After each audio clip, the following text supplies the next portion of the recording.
Hi, I'm Rachel Gaskin and you're watching ECITV.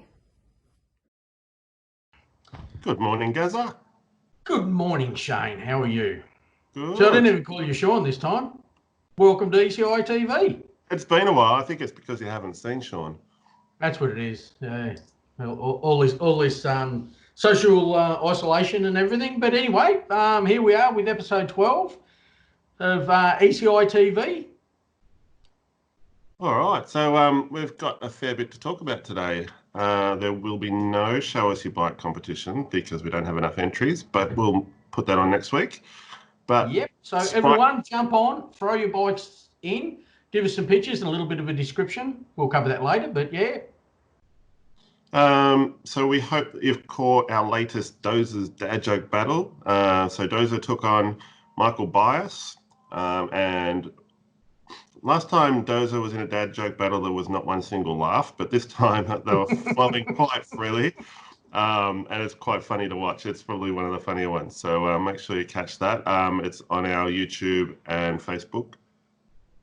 And last week we did say that we've got some news coming from Vee Rubber. What's the news, Gazza? Few new tyres coming out. They've developed a new tyre, Speedbooster Elite, which is tubeless compatible and rated up to 100 psi with a brand new tread pattern. And there's a fair bit of stuff out on social media and everything in regards to it. It was only just launched on 1st of June. We don't have them here in Australia yet, but we do have them on order, so they should be available. Watch this space and we'll let you know when they're out. They're also doing an OS 20 rim, which is pretty good because, you know, there's not a massive variety of OS 20 rims out there, and it is starting to pick up a bit of momentum. So, yeah, it's a couple of exciting new products out from Vee Rubber. Very nice. I'm sure the OS 20 crowd will be liking the fact they get a choice now. Got a bit more of a selection. Yeah. So Vans Australia have a huge clearance sale on at the moment with over 50% off lots and lots and lots of items. So that's shoes, clothing, backpacks, hats, everything. They've got some really nice gear there. So click through the links on BMX Ultra, and that helps keep the BMX Ultra website running too. So look after yourself. Make sure you grab some good deals and some sexy shoes. I think Gary needs some new shoes. I certainly do. I'll tell you what, it's amazing you should mention the Vans because they are super popular. I was visiting a hospital recently, my brother's in hospital, and I was out in the foyer having a coffee, and I noticed that I reckon half the people at the hospital had Vans shoes on. I mean, it was unbelievable. Yeah, in an unusual area like that, you expect to see them at skate parks and BMX tracks and everything, or skateboard, you know, whatever. But to just see them walking around casually in a hospital, they're super popular. Yeah, I got some great casual shoes now. And you saw some more Kai Sakakibara updates. There was a fantastic bit of coverage on Channel 7 News. We'll put the link up and show you that. But yeah, very, very promising. It was a great interview with his mum and dad, as well as Kai and his sister, and a great bit of coverage there. And it looked like he is really on the road to recovery. One of the things that really stands out is the whole social media side of things, and we've mentioned this before about the fact that he is reading everyone's comments and everything and trying to reply and making sure that he does. It is slow, but yeah, he's very dedicated and appreciative of everyone's love that they're being sent to him. It looks like BMX Australia's office is back up and running. They announced that the newsletter, The Dirt, is back.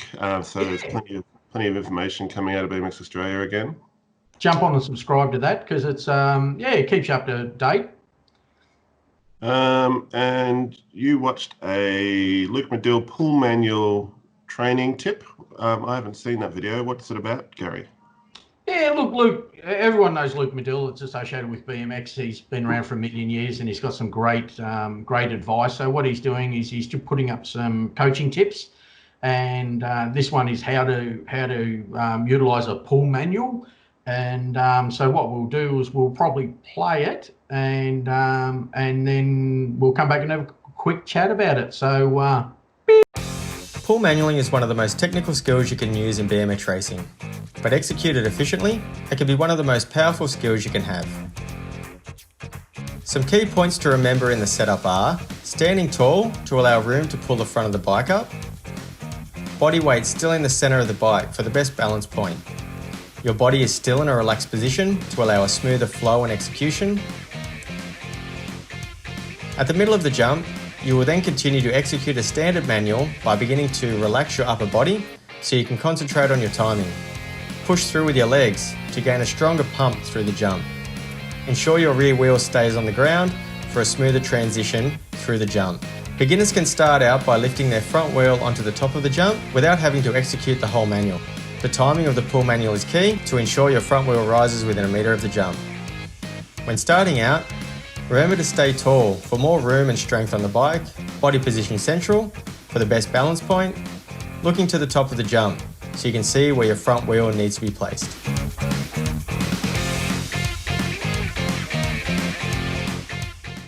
Back again. So as you can see, it was very well produced too. I must admit, the way it was put together was incredible. It wasn't just someone with a iPhone filming Luke at a track. So yeah, very, very good information there, and there will be more of those coming out. That was only released probably 3 days ago. So yeah, definitely worth following that, and that's part of the advantage of being associated or subscribed to the Dirt, is that a lot of that stuff will be on there. So after you watched it, did you get your bike out and do a pull manual? No, it didn't encourage me. It's very hard this time of year for me to get too encouraged to jump on my bike. It is very icy outside, even though I'm sitting here in a t-shirt. But I do have a beautiful, warm Pro Elite training beanie on. G'day, Glenn. Yeah, so you were busy as well. You did a bit of an interview, I hear. So yeah, we interviewed Rachel Gaskin from Western Australia. She's the current number 3 in Australia in the elite women's class, and she's also the national series winner from last year in the elite women's class. So quite a handy rider. She travels a lot from Western Australia. So this is a bit of an introduction to Rachel Gaskin. Thank you, Rachel, for joining us. Can you just tell us a little bit about how you got started in BMX? Yeah, so when I was younger, my brother basically started racing through a family friend, kind of went down to the track, had a look, and he started racing, my older brother. And after watching him for a little while, I got sick of standing on the sidelines and watching, and asked if I could join in too, and I did, and here we are all these years later. How long ago was that? So I started when I was 7, yeah. Wow, so you've been at it for quite a while now then? Yes, a long time, yeah. So what's your best nationals result? My best nationals result would be last year at Shepparton. I got 3rd in Elite. That was pretty cool. We had a pretty small field of girls, but still was pretty special to stand up on the podium in Elite. So was that your first year in Elite? No. I'm 23 this year. Right. Yeah, so I've done a few elite races, but yeah, that was the first time I made a podium, so that was pretty cool. How did you go over at Bunbury when the nationals were on there? I actually crashed in the first moto, Oh no. which kind of made it pretty hard to transfer through. So unfortunately, I didn't make it through to the final at that race, which I was really bummed about, because obviously it was over here in a track that I was used to and comfortable on. So yeah, that kind of sucked, but yeah, it is what it is. That's BMX. So you also won last year's national series. From a amateur rider's perspective, there's actually 2 championships, isn't there? There's like a UCI points thing, and then there's a national. Yeah, the super class that they ran last year. Yeah. So you won the super class or the elite? No, I won the elite. Yeah. All right. Well done. So what did you think of the current national series setup? Obviously, it's changed over the last couple of years. We would have had a round in WA for a couple of years, and now basically there's not one. How does that affect you as a Western Australian rider? I mean, as you can imagine, it gets super expensive travelling across over east for all the rounds, which it is what it is. I mean, obviously it would be great to have rounds over here, and when we had the round at Westside here last year, it was awesome to have a round at home. And really good to get people over from other states as well, just to have a bit of a taste of what it's like over here. But yeah, obviously it makes it really tough for everybody, even like entry level, like amateurs trying to get over east cost wise makes it pretty hard. So definitely find a smaller number of riders, I would say, when there's not an extra round over here. But I mean, as they stand, having the rounds more spread out is probably a good thing. Yeah, how they had it last year, I went to places that I'd never been before, which was pretty cool. So yeah, I don't know. I think having a national series in general is a good thing. Gets us racing against each other, especially from over in WA. So yeah. Would it work out much cheaper for you to drop those couple of rounds? I think, what was it, Northern Territory and Western Australian was dropped, wasn't it? Yeah. So I mean, I guess it's majority are probably in the opposite boat, but yeah, definitely would make a huge difference cost wise. Yeah. So what about the national championships this year? Obviously, it's being delayed till December. Do you think having it later in the year gives you a bit more chance to get your training up to scratch and get fired up again? Yes and no. I don't know. I can't speak for anybody else, but myself, I was obviously pretty prepared and ready to go. Knew when the race was going to be at the start of this year, and then when it didn't happen, it was a bit of a bummer because you trained for it and felt like you're in your peak, especially being so close to the World Cups. Everybody was probably in the same boat, training pretty hard and trying to peak for those. And yeah, the Nationals was not far away, so that would have been perfect timing, really. But unfortunately, not much we can do about that. I suppose, like you said, just have to try and hope that being later in the year, we can put a bit more time into training and be ready for that. So you did a couple of World Cups at the start of the year. You did Shepparton and obviously the abandoned race up at Bathurst. What was your plan for the rest of the series? Were you going to travel and do some more? Yeah, that was the plan. Obviously kind of went a bit pear-shaped, but my plan was kind of to see how I went sort of at the start of the year and obviously do the Nationals, and then from there was looking at going to Manchester and potentially Papendal as well, and then to Rock Hill after that. So yeah, I was planning to do a bit of travelling earlier this year, but hopefully I'll get to live that experience again at a little bit later date. So I hear a rumour that the Worlds are on in December. How would that affect you, do you think? Well, as you may know, like for Elite, we have to be selected to race. So I've never been selected to race in a Worlds before. So obviously it counts from UCI points and a whole lot of other things that they take into account to select the team that goes over. Obviously, I'd love to be selected and that would be the goal, but I think it would be pretty hard unless some more events pop up between now and then to change the sort of ranking. And it depends how many girls they take as well. They don't always take the full quota, unfortunately. But yeah, can only hope. That would be amazing if I could go and race. But yeah. Have you raced the World Championship before? I've only raced one, and that was when it was in Adelaide, so I was pretty young. Don't really remember much, to be honest. But yeah, made the semis. Can't complain about that. So that was 2009, I think. Yeah. What do you do as a job at the moment? I work part-time at Bunnings. I have been working there since I was at school. So yeah, just on the side kind of while I went through uni and alongside BMX to pay for my traveling and stuff. And also, I coach once a week. So is the coaching a group coaching, or do you take individuals? At my local club at Bull Creek, Southside BMX Club. And I've coached the same guys every week and just do a little, they're kind of beginner to intermediate level guys. So quite a young age range. Do you find that they're easy to coach, or are they a bit of hard work as a group? Honestly, no, they're all actually really good kids. I'm pretty lucky because they're all super keen to ride all the time, and especially with everything that's happened this year, I feel like they've been more keen to ride since we've been back. So we've been coaching back a couple of weeks now, so that's been really good to see them progress and get back into it, and all feel a little bit sketchy the first session back, but no different to anybody else. Have many of the tracks opened up again, or have all of them opened? No, not all of them at the moment.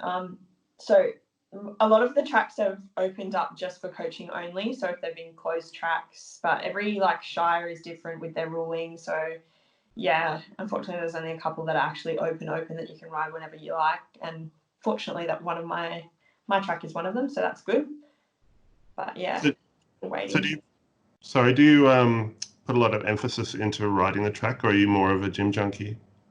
No, I like to have a pretty big balance of both, to be honest. But definitely, I find myself, the more I ride the track, the more confident and comfortable I feel racing, regardless of gym. Obviously, gym plays a huge part in it, and being strong and feeling powerful as well is, yeah, it's really important. But I think that I could probably do without and ride the track more or less would feel pretty good. Yeah. So you guys don't have an 8-metre hill over in WA, do you? Don't know, yeah. West side is our biggest ramp, so that's as high as we've got. So you just spend a bit of time there instead? Yeah, as much as we can. Usually, when everything's open and in normal times, I would ride west side, once a week. But yeah, that's as close as we get. Kind of just have to wing it when you go race on an 8-metre. All right, well, we'll cut this short, and hopefully we'll get to catch up with you again sometime soon. So would you like to thank anyone specifically to get you to this point in your racing career? Yeah, big thanks to my older brother, who writes all my programs and coaches me. He's put a lot of time and effort into my riding, and I'm super grateful for that. And also to Rival Racing, those guys have helped me out a bunch since I've been racing in the elite ranks, and yeah, just my family. All right, thanks very much for joining us, and hopefully we'll see you around the track soon. No worries. Thank you for having me. No worries. Okay, yeah, that was a fantastic interview, Shane. It was she's a very, very nice girl. Seems that she's a credit to Rival Racing to have someone of that caliber riding from over in the West. And yeah, it was very, very informative. Thanks, mate. That was good. It's funny when I first started talking to her about the interview, it seemed like she was very nervous, but didn't come across nervous at all. No, very comfortable in front of the camera. So yeah, we might talk to Rachel a bit more in the future. Yeah. Maybe find out what's happening over in WA once things get back. Actually, speaking of that, I did try and do a little bit of research this morning in regards to what states were starting to try and introduce or some training or some opening up some tracks or anything like that.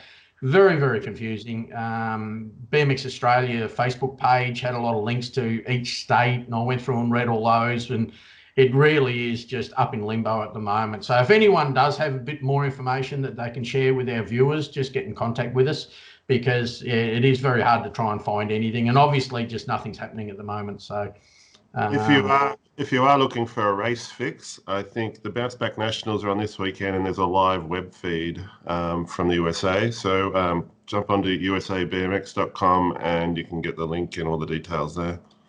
Fantastic. Okay, one of the things we were going to talk about a little bit was sponsorship. It's an unusual subject because, look, everyone who starts out in any sport almost, I mean, their dream is to be sponsored. And what we're going to do is talk about different levels of sponsorship. This is coming up, not at the moment, but talk about different levels of sponsorship, what is involved in sponsorship, what's expected. We're going to have a talk to some riders to find out their perception of what sponsorship means. We'll talk to some industry people as regards to their expectations of riders at different levels of sponsorship, and what actually sponsorship means in regards to product and support and everything offered to riders.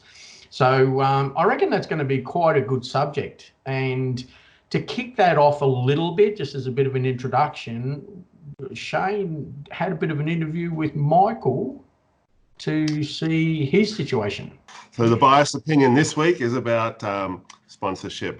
So it's always a topic that pops up. You get newbies running up to you saying, well, how do I get sponsorship? And why is he sponsored and she's not? And everyone has their own opinion, like you said. So it's nice to try and get a bunch of industry experts' opinion and riders that have been there and done that, like Michael. So let's play that video. Yep. Thanks, Michael, for joining us again at ECITV. Today we want to talk about sponsorship. Just want to know what sponsorship means to you, for starters. For me, obviously, BMX doesn't get paid $1 million like a Aussie Rules or a football player does. So it's more just the support behind it. That a brand is supporting me on my journey to become my best rider, whether that's going to the Worlds or Olympics, etc. The sponsors I have good relationship with the people that I'm associating with. So if that's Truly Designs, I'm connected well to the people who do the distribute that in New Zealand, and same with Bruno at Cycle Express. I've had a good relationship with Bruno over the last few years, and so on. So same people who give me my bike, I've had a good relationship with those guys for a few years now. So to me, sponsorship is, it's what I can offer them is exposure through my status in New Zealand as the national champion and an elite rider who gives his time back to the kids and everyone else. So I guess it's a good look on them as well. But to me, sponsorship is just company helping someone, supporting someone to get to their dreams. It's kind of cyclic though, isn't it? It's not just you putting a hand out and saying I want free stuff. You're actually working quite hard for that, and you're basically a figurehead of that company, aren't you?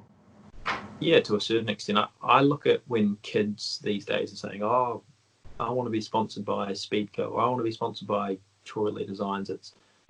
I say to them, like, what will they get out of it? Like, it's not a one-way road. A sponsor sponsoring someone, and when I've approached sponsors in the past, it's kind of the first thing I say is what I can offer them.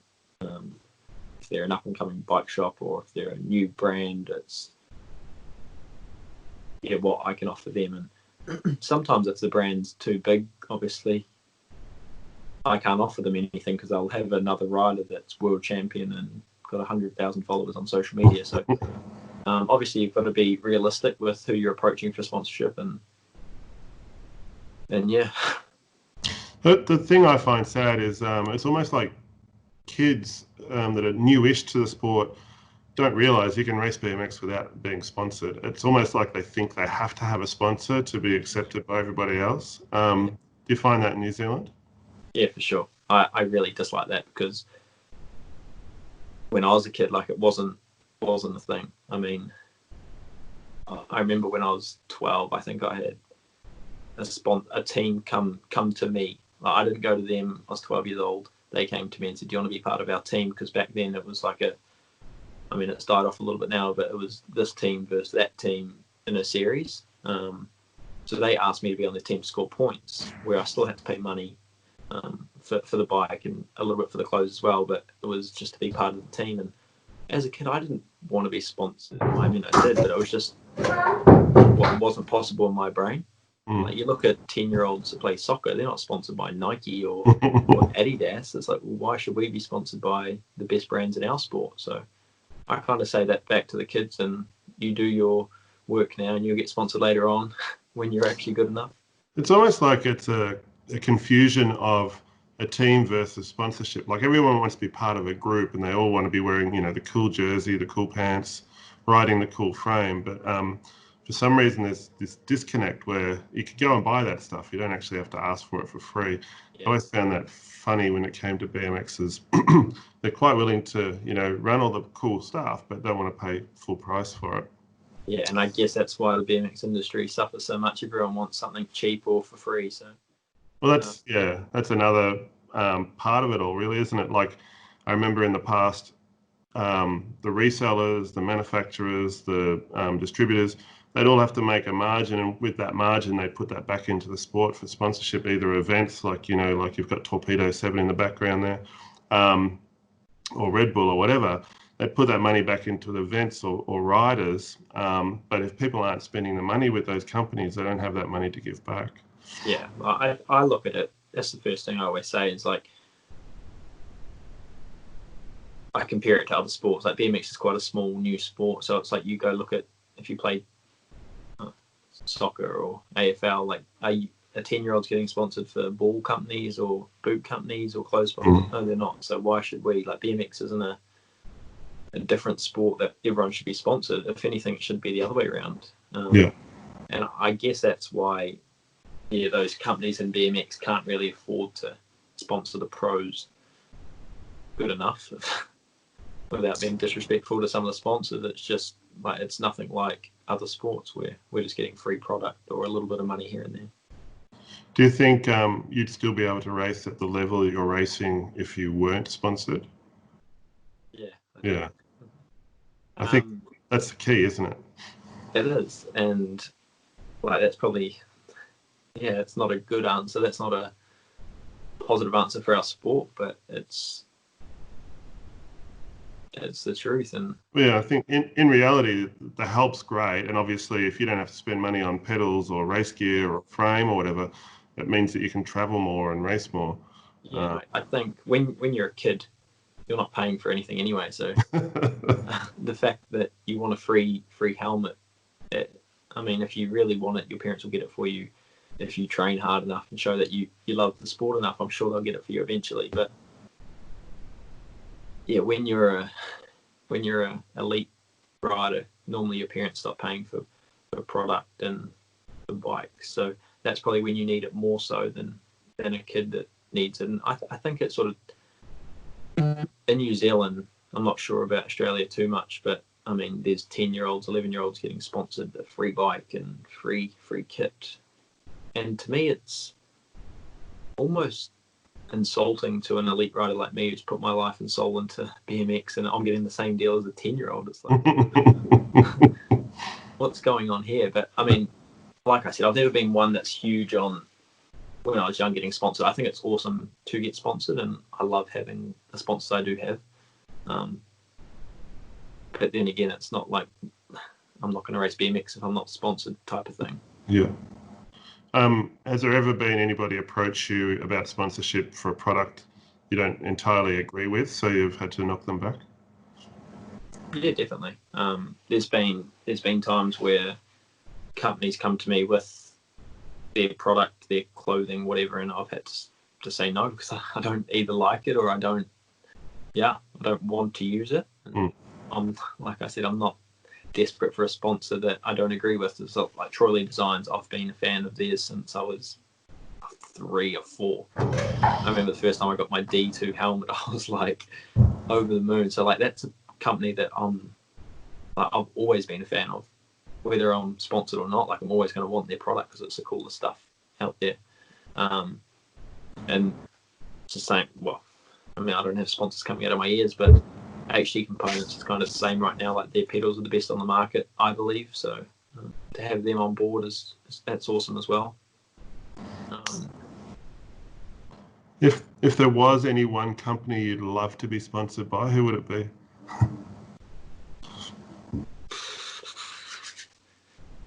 For BMX or for anything? Anything. Oh, that's a tough one. You'd have to say Red Bull's up there. But then, like the likes of Nike or Adidas.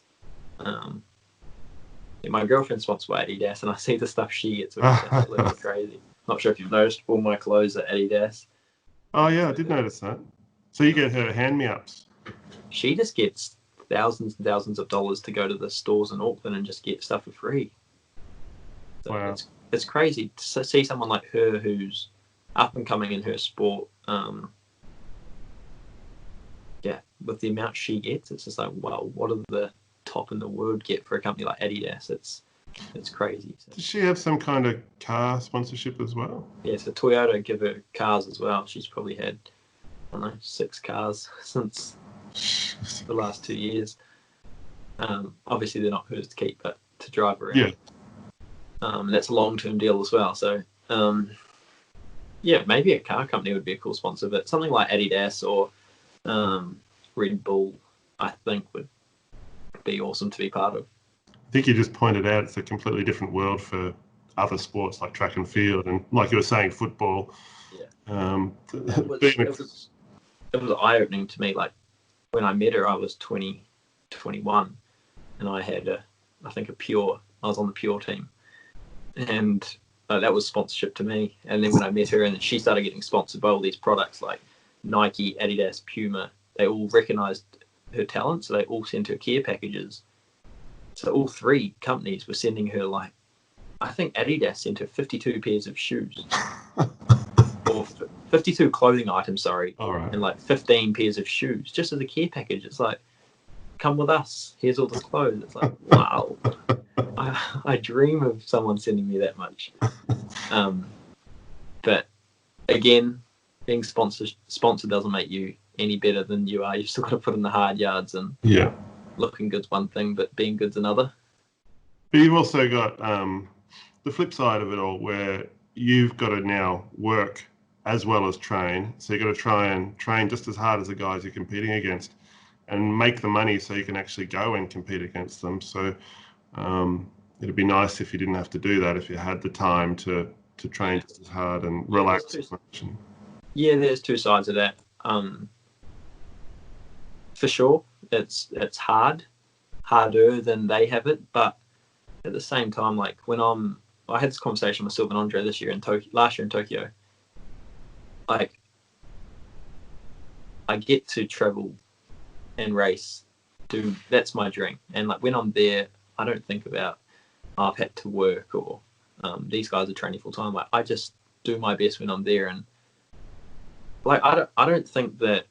I mean, if I was winning a World Cup or something, I would be saying, "Oh, I shouldn't be working." But I think, I've just got to work harder, and once I get a little bit better, I'm sure I won't have to coach or I won't have to work to help pay for those trips. And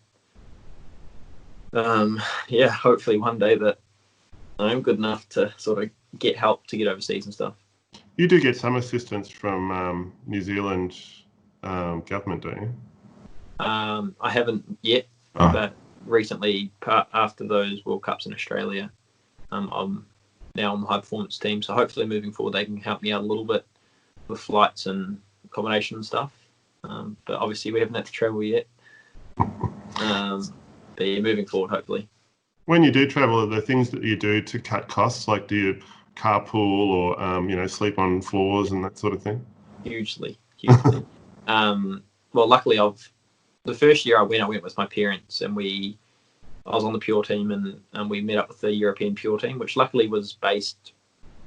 There was a European pure team that was based in Holland and Belgium, and we became really good friends with a lot of those guys. So the first year we had a camper van, so we parked at a few of their houses, and from then I've been able to go stay with them, and I know a lot of people that I've just been able to stay with, which saves huge amounts with accommodation. Like, accommodation truly more than flights if you stay for a while. So right.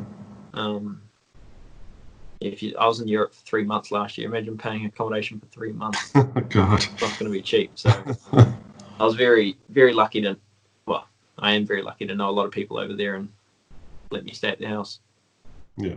And so you'd reciprocate, obviously, if there was something in New Zealand that they wanted to come to. And definitely, yeah. I feel the Aussie boys have come over for New Zealand races, and I always put them up and sort them out. Jai and Kyle Hill, Kai came over a few times. We got, whether it's in Auckland, like there's not many races where I am in Auckland, they're more down in the Waikato, which is a few hours away.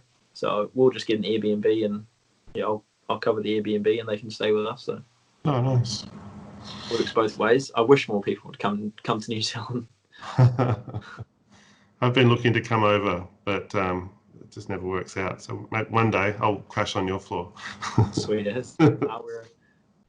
Yeah, exactly. I'm nowhere near Hawera, but it's a couple of hours away, isn't it?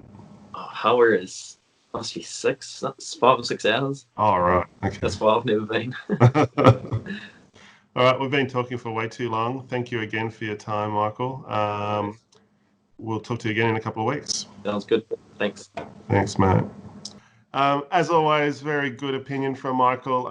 We really look forward to hearing from him every week, and he always has an opinion about pretty much anything BMX related, or even non-BMX related off air. So thanks, Michael, for your opinion, and we really need to sort of come up with a hit list of people we want to talk to about it next week, Gary. Yeah, definitely. And look, it's it will be interesting. I think it might go on for a couple of weeks because it is a subject that there's a vast range of levels of sponsorship, and things that what do wholesalers and manufacturers and distributors and everything, or even bike shops look in. What do they look for in a rider, in their attitude and their performance and everything? I know one of the things here at ECI, we're not necessarily a performance-based sponsorship company. We just look at the package, the representation for the brand and everything. Obviously, podiums are important, but that's not the ultimate for ECI. And we'll go into that in a lot more in detail in the future. But yeah, I think it'll be a very, very good subject to cover. Yeah. So. All right, that brings us to the end again, Gary. Yes, well, it's funny not having to show us your bike, but we did have 2 entries. One was from Aaron Ragdod Rogers and Ben Simmons for Hunter's Bike. So there was those 2, but please get in a couple more and we will show those as well as any new ones next week, hopefully. Yeah, so if you want to send in photos of your bike, make sure you email them to ECITV@bmxultra.com. With all your details. We really need to know just what sort of brought you to this point when you took the photos. So why you wanted that frame, all that sort of stuff. We always find it interesting. Where you're from, what club you ride at, and that'll be a good start. And then if you've got time, can you let us know what number plate, colour and size, and blah, blah, blah, blah, blah. I really got to come up with a form for this, don't I? Yeah. Now, if you notice, we've had a bit of a change in some of the shirts, bit of Netherlands, Deutschland, America. So a few changes up there behind me. Just to fill a void. And before we go, don't forget to subscribe to ECI Imports on YouTube. And ECI TV BMX on Facebook and Instagram. And don't forget to look at our website at ecitv.com.au. We'll work something else. We'll work something out to make this a bit easier. You think by episode 12 we would have it dialed, but anyway. Okay, well that's probably it. See you next week. Enjoy your long weekend, Gary. No worries, you too, and everyone stay safe out there and keep 1.5 meters. Cheers, everyone. Cut. Whoa, you better cut that one. Yeah, so this week's Michael Bias's bias opinion, I probably could have made that less of a mouthful. I haven't watched that one yet. Because you haven't filmed it yet. Let me start that again.